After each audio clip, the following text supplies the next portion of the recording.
दोस्तों, इससे पहले की वीडियो में हमने देखा कि अमिताभ बच्चन की और सचिन तेंदुलकर की जो कुंडलियाँ थी, ऐसी ही कुंडलियाँ कुछ और लोगों की भी थी।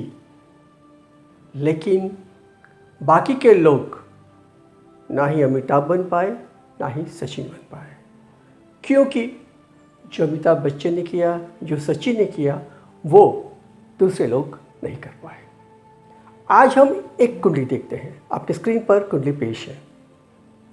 ये एक ही कुंडली दो लोगों की है, जुड़वा भाई बहन की। उनका जन्म एक ही परिवार में, एक ही माता की कोख से एक ही दिन हुआ। दोनों की कुंडली बिल्कुल एक थी। लड़के का नाम था चेतन, लड़की का नाम था चेतना।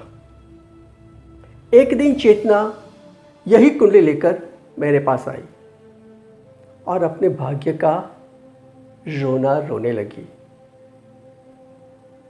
मैंने उसकी कुंडली देखी, उसे भी देखा, उसकी ऑरा को, उसकी हवा को भी देखा। स्पष्ट दिखाई दे रहा था कि उसके अंदर क्रोध और जिद बहुत अधिक है। अपनों के साथ या कभी कभी तो खुद अपने साथ भी उसकी अनबन बनी रहती है। पढ़ाई ठीक ठाक की, शादी भी की, पति के साथ थोड़ा बहुत बना, एक बेटी भी पैदा हुई, लेकिन सास ससुर के साथ उसका बिल्कुल नहीं बना। वो कोई भी समझौता, कोई भी समाधान करने के लिए राजी नहीं थी। एक दिन हार कर उसका पति उसे उसके पिता के पास वापस छोड़ गया। अब सिर्फ तलाक लेना बाकी था।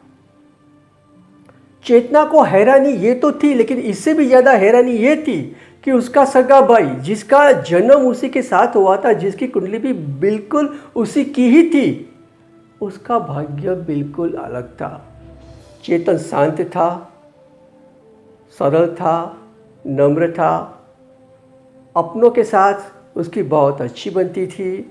उसने अच्छी नौकरी पाई, अपनी मनपसंद लड़की के साथ शादी भी की और अपना एक अच्छा खासा घर भी बसा लिया। और चेतना को यही बात समझ में नहीं आती थी कि हमारा भाग्य एक होने के बावजूद हमारी परिस्थितियाँ, हम दोनों की स्थितियाँ अलग अलग क्यों है। मैंने उसे बताया, देख चेतना, ये कुंडली तेरी भी है और चेतन की भी है। इस कुंडली में सबसे बड़ी बात यह है कि इस कुंडली के सूर्य, चंद्र, मंगल और गुरु, ये चार अधिमित्र हैं।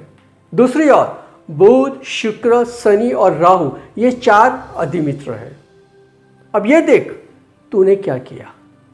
तूने बुध, शुक्र, शनि और राहु, इन चारों का ज़्यादा प्रभाव खुद में ग्रहण किया।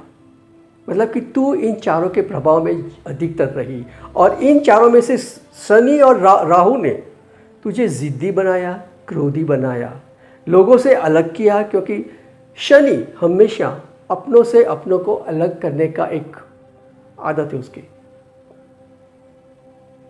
तू न किसी की सुन पाई, न किसी को सुना पाई, न खुद सुखी हो सकी, न किसी को सुखी कर सकी।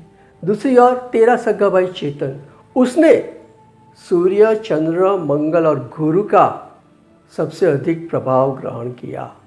हुआ क्या? वो सरल रहा गुरु और चंद्र के कारण। मंगल के कारण उसके पास अपनी एक ऊर्जा रही, जिससे वो अच्छा, कार्यदक्ष और कार्यक्षम बना।